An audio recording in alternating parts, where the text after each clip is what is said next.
Peut-on aimer son pays au point d'accepter d'y souffrir en silence? En 2021, Jessica Généus a bouleversé le monde du cinéma avec une œuvre bouleversante, mais d'une sincérité rare. Freda, bienvenue à l'IFC, c'est Cinafrique. Aujourd'hui, on quitte le continent pour atterrir dans les rues vibrantes mais meurtries de Port-au-Prince, en Haïti. Les dirigeants doivent qu'on monde travailler. Au cœur d'un quartier populaire, sous le bruit des fusillades et des manifestations contre la corruption, trois femmes tentent de survivre.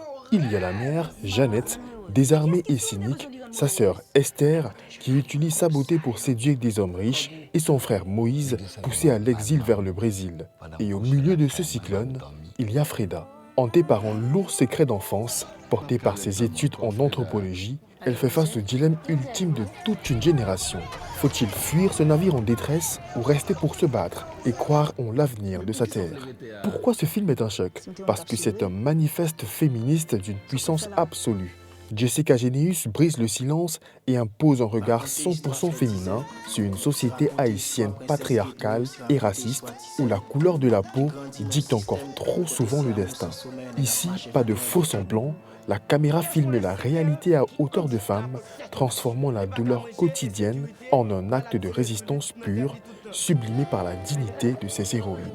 Freda est une coproduction magistrale entre Haïti, le Bénin et la France. C'est bien plus qu'un simple drame familial, porté par l'interprétation incandescente de Néhémie Bastien dans le rôle titre, aux côtés de Fabiola Remy et Janaïna François. Ce long métrage donne enfin la parole à celle que l'on n'écoute jamais. Entre les prêches suspects d'un pasteur évangélique et l'amour complexe de Freda pour Yeshua, le film nous offre une immersion totale, vibrante et lumineuse dans la résilience de la culture haïtienne.